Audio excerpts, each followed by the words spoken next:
kembali lagi bertemu dalam pelatihan pengelolaan sampah.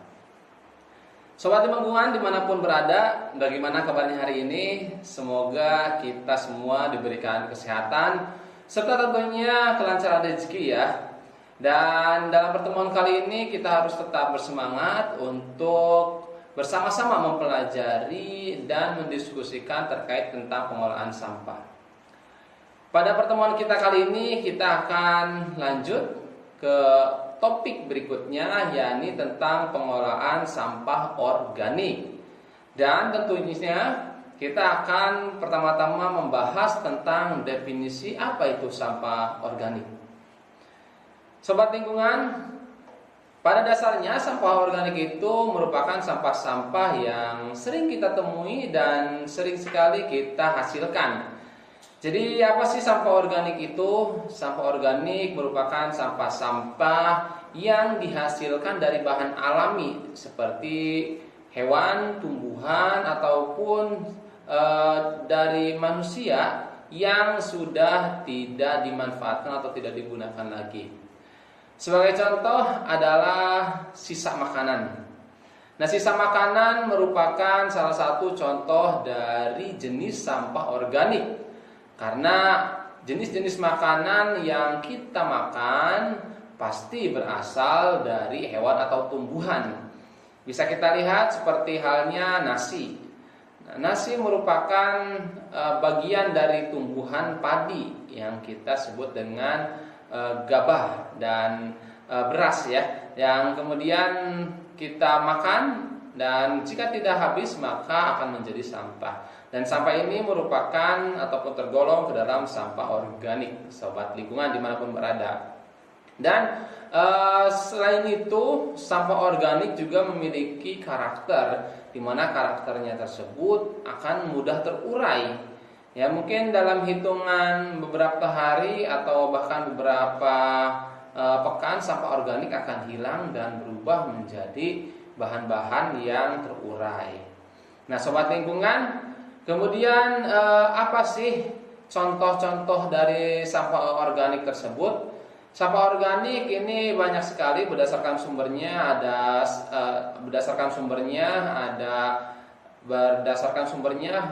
bisa dilihat seperti sampah yang dihasilkan dari dapur, kemudian bisa juga dihasilkan dari pertamanan atau perkebunan, bisa juga sampah-sampah yang berasal dari peternakan. Yang pertama contoh sampah organik yang berasal dari dapur. Nah, tadi di awal kita mendiskusikan salah satu contohnya yakni sisa makanan. Ada nasi, sisa lauk pauk ataupun sisa buah-buahan yang kita makan serta sisa sayuran itu merupakan salah satu contoh sampah organik yang berasal dari dapur ataupun sisa makanan yang tidak habis dimakan. Kemudian sobat lingkungan, sampah organik juga bisa dihasilkan dari proses pertamanan atau perkebunan. Kita tahu pertamanan dan perkebunan merupakan salah satu bidang yang mengembangkan budidaya tanaman. Nah, maka tanaman-tanaman ini akan menghasilkan sampah seperti daun, ranting, bunga ataupun sisa bagian tumbuhan lainnya yang tidak digunakan kembali. Nah, hal ini merupakan contoh dari sampah organik. Ya, tentunya tadi ya berasal dari tubuh tumbuhan tersebut, daun, kemudian bunga, buah, ranting ataupun lain-lainnya.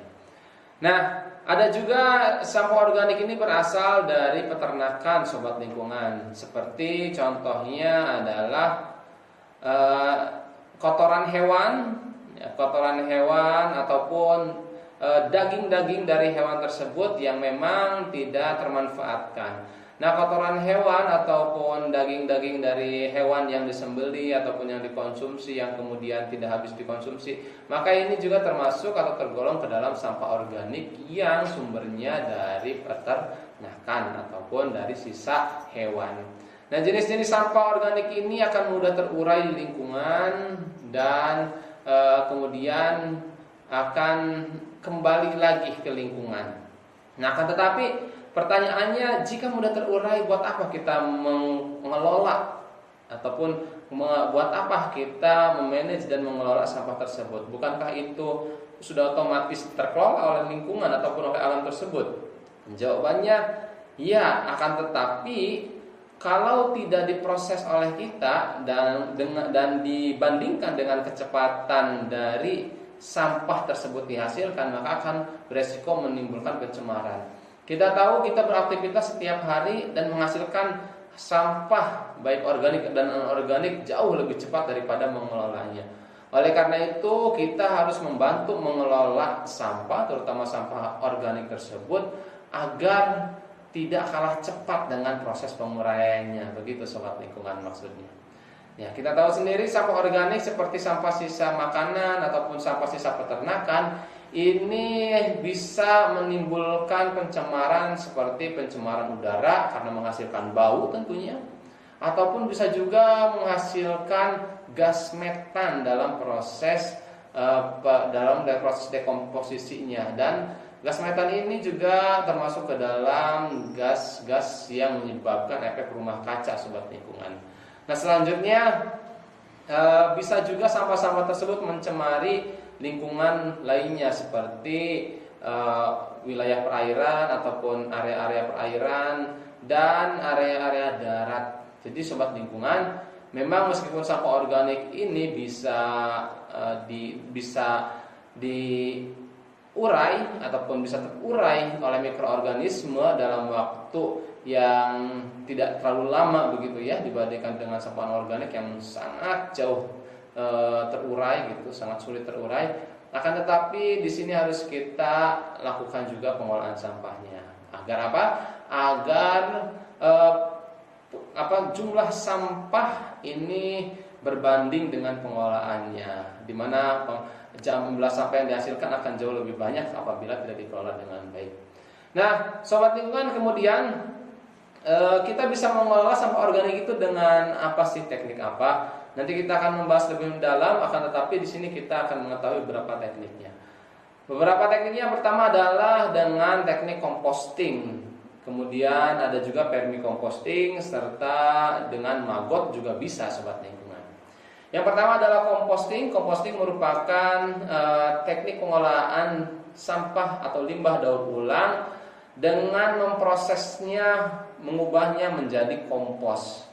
Nah, biasanya di sini dibutuhkan mikroorganisme yang bekerja ataupun memiliki kemampuan untuk mengubah sampah organik menjadi kompos tersebut.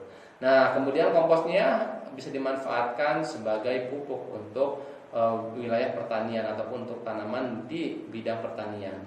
Kemudian selain menggunakan mikroorganisme, pengomposan juga bisa menggunakan cacing, atau istilah yang kedua ini disebut dengan vermicomposting.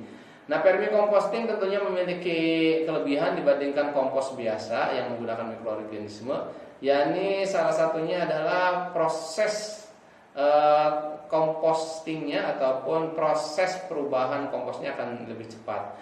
Serta untuk cacing, hasilnya cacingnya yaitu bisa dimanfaatkan untuk bahan ternak ataupun untuk bahan memancing gitu ya sobat lingkungan.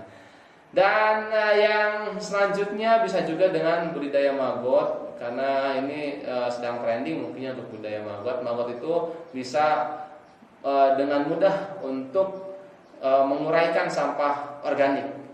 Nah, tapi mungkin nanti untuk budidaya maggot ini hasil akhirnya itu bukan sampah organiknya ya. Mungkin ada tapi cuma sedikit untuk sampah ataupun komposnya. Tapi di sini adalah maggotnya itu akan besar-besar dan tentunya akan gemuk-gemuk yang bisa dimanfaatkan untuk pakan ikan ataupun pakan dari burung. Terima kasih sobat lingkungan, itulah definisi dari sampah organik. Semoga bermanfaat. Tentunya tetap jaga lingkungan kita, bijak mengelola sampah, and clean today, better tomorrow.